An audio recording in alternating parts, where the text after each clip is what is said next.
Hi everyone, Joe Kral, President of the Society of St. Sebastian, and again, welcome to Pro-Life University. This week's episode, we are going to discuss this idea, the principle of incrementalism, as elaborated in the encyclical, The Gospel of Life, which obviously was authored by now Saint Pope John Paul II. It's a wonderful document. In many ways, Christians of all sorts, of all denominations, really like this document. And in many ways, it's become a blueprint for the pro-life movement. But I want to discuss the principle of incrementalism. A lot of stuff has happened, especially in light of this COVID-19 pandemic and the various quarantines that are happening, the various state orders that are mandating that abortion clinics shut down and so forth. If you remember, I talked about in a previous video, I spoke about how pro-life incrementalism has, in many ways, these various state orders across the country, in many ways, serve as a bellwether, helping us to see how far incrementalism has gone in each state. Has it been successful to where you actually have a governor that is at the point where he's saying, we're not doing it, it's non-essential? Or is there a lot to be work done within the pro-life movement in the state and so forth?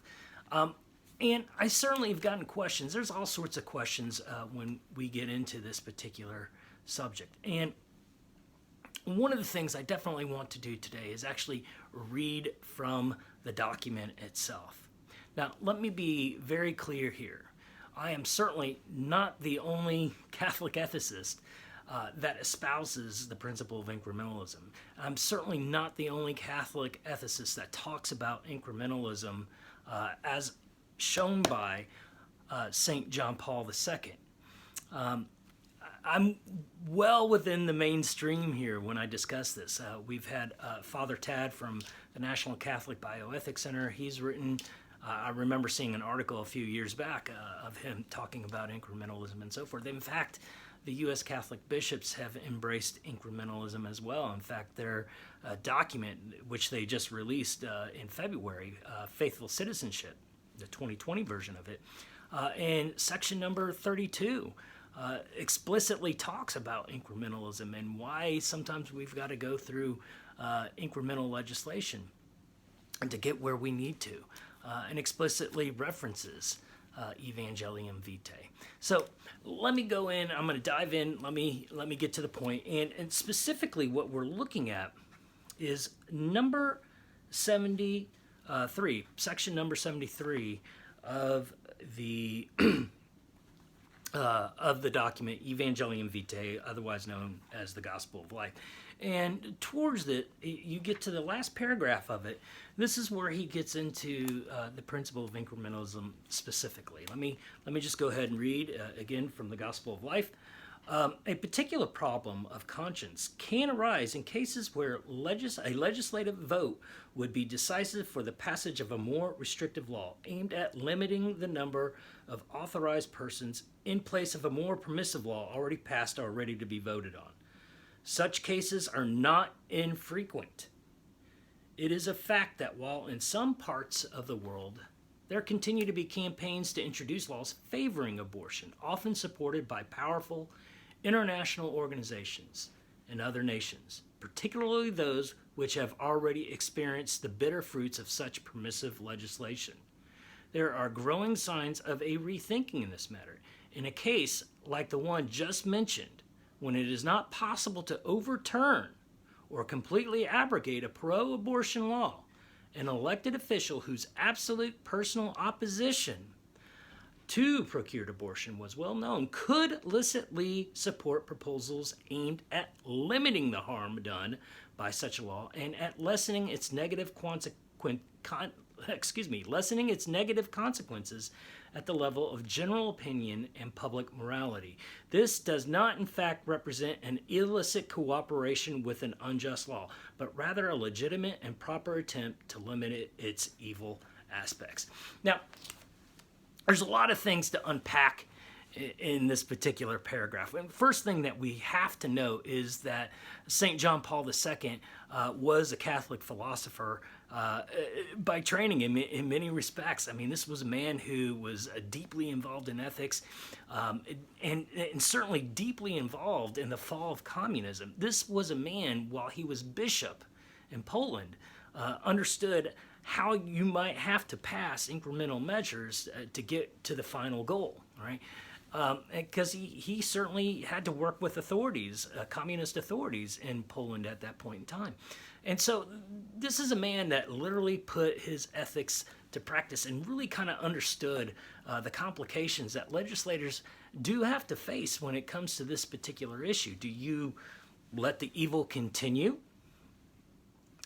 Or do you try to limit the various harms that have come about because of this evil law?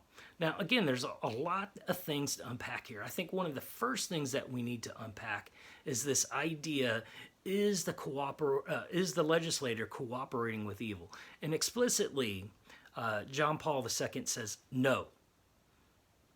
Where his objection to the practice of abortion, for example, is well known. He could aim at lessening its negative consequences. All right, so the first thing that we need to recognize is that he certainly says in these particular instances where it is acceptable, all right, the fact remains that he is not cooperating with evil. And we could talk about what's called formal cooperation or material cooperation. I don't want to get too much into either of those two because that'll take several minutes to explain. But he's not, the lawmaker is not having any form of illicit cooperation. So he's not in formal cooperation for sure. And John Paul II is even saying that there's no illicit material cooperation either. Right? So that's important thing to know right there. The next thing that we need to know is that this idea of law, all right? So again, St. John Paul II isn't sort of speaking in a vacuum here. He's coming from a strong Thomistic tradition. And for those of you that don't understand this term Thomistic, let me just simply say this. It refers to the great Christian philosopher, St. Thomas Aquinas. St. Thomas Aquinas wrote on obviously many subjects dealing with philosophy and theology, and he's quite expansive in his discussion in law. What is properly law? What is properly not law? His ideas of justice, what's a just law, and so forth. And so he's coming from this rich tradition of St. Thomas Aquinas, right? And so I think it's important to note, he's using this philosophy, this natural law philosophy, this Thomistic philosophy, to help explain this idea of incrementalism, all right? And Thomas just basically defines law as an ordinance of reason for the common good made by him, or in this case, those who have care for the community and made known. All right, so there are various elements that go within a law as well, and he's certainly looking at that. All right, and that's why he says, for example, limiting the harms. All right, because we got to understand, abortion just didn't release one harm; it released lots of harms. I mean, we could talk about the various areas of incremental legislation that covers these various harms. So for example, informed consent standards, women weren't being properly informed. That's one particular harm. We could talk about how the parent's role was essentially usurped because abortion became a constitutional right. And so in many respects, we could talk about that particular harm. We could talk about the harm that these babies were literally just thrown away with other medical waste or thrown into a landfill. That's another harm. We could talk about, again, I could go on. There's all sorts of legislation out there that deals with limiting these various harms that have come about because abortion was legalized. And so he is very specific, especially when he says that could, all right? Now, what does he mean by this word could, all right? Well, again, this gets into the principle itself, and we got to see that the legislation that could be supported has to meet certain criteria under this idea of incrementalism as espoused by John Paul II. Firstly, and the most obvious element that has to be met is that there's got to be an already existing evil law regarding abortion. In our case specifically, it's the various Supreme Court cases. You can specifically think of Roe v. Wade or Doe v. Bolton or even Casey versus Planned Parenthood. Those are really kind of the bedrock cases when it comes to this idea of legalized abortion within our country. All right. The other step is can it be completely overturned? Well, we live in a society right now where you can only take certain steps to overturn the law to completely overturn it. There are many ways in which the U.S. Supreme Court decision can be overturned, such as Human Life Amendment, or the U.S. Supreme Court could overturn it. All right, those are just two ways in which the Roe v. Wade essentially could be overturned. All right. But there's some other interesting things here. All right. So it's got to, one, limit the harm. All right. So again, we got to somehow limit the harm of abortion. And it's also got to sit there and try to lessen the negative consequences at the level of general opinion and public morality. In some ways, all right, we got to try to move. And what John Paul II is saying here is we got to move society towards the rejection, if you will, of this evil law. And so that's what he's meaning here. We're moving public opinion away from the acceptance of this law. And again, this gets into the great ideas of Thomas, especially when it comes to the idea of law being a great teacher. Law certainly has an educative principle to it, right? It tells us what's right. It tells us what's wrong. And that's generally accepted as a proper principle of law. And so when it's unjust, it directs people towards bad behavior.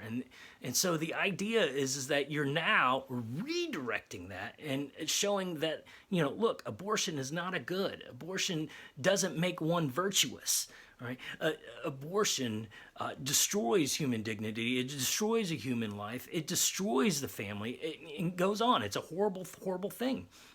And so these laws are moving people towards an acceptance of rejecting legalized abortion. And I think that's an important sort of thing here as well. Again, I think we need to fundamentally understand that there is genius in this. And I'm certainly not the only, Catholic philosopher, Catholic ethicist that has espoused this. There have been many renowned thinkers on this that have accepted this principle. And certainly the U.S. bishops have accepted this principle as well and have moved forward with implementing this principle. But I think we need to also look at the results that are happening. And I think the pandemic has served as, in many respects, a bellwether for pro-life organizations and for thinkers such as myself to look at the situation and say, wow, we can really look at some of these states and say they have progressed very, very well. When you have a governor that's saying, okay, all right, abortion is not essential, it's not to be done at this time, we can see that this is a very solidly pro-life state, all right, where the state has certainly moved to a point to where if Roe v. Wade were overturned, it's willing to basically outlaw abortion.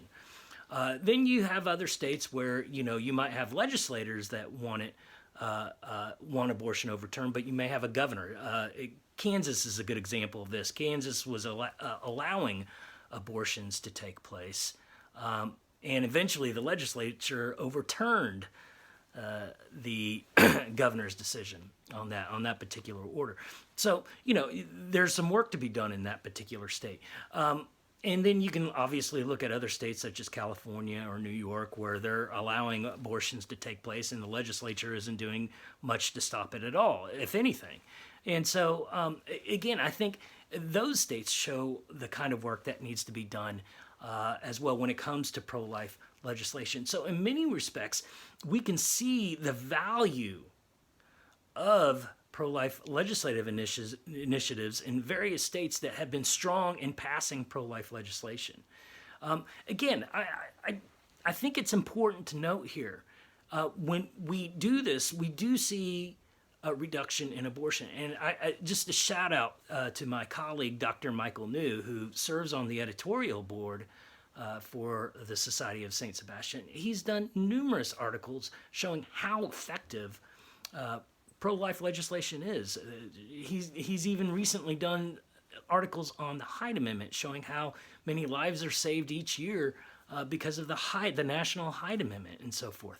So, again, we know that this legislation saves lives. We know it's effective. And we can see in the various states where it has been progressing, right? And personally, as someone who has worked as a lobbyist, specifically in the state of Texas, I remember when Texas, for the most part, had practically no pro-life laws in the middle of the 90s. And it started in the late 90s, legislation after legislation after legislation after legislation had been passing. And now it's becoming strongly pro-life state. And we see the results here with especially Governor Abbott, who issued his order just a few weeks ago regarding abortion, that in many respects the legislature and the governor, they're primed and ready to outlaw abortion. And that's very clear. Well, I hope this has been informative for you. Again, give us a big thumbs up. I know this one was a little bit longer than usual, and I apologize for that. But nonetheless, be sure to subscribe to our channel. Be sure to share this video. I hope this was informative to you. And again, if you have any particular questions, just write them down in the comments section below. I hope you have a blessed weekend. Stay safe, stay healthy, practice safe social distancing. God bless. Bye-bye.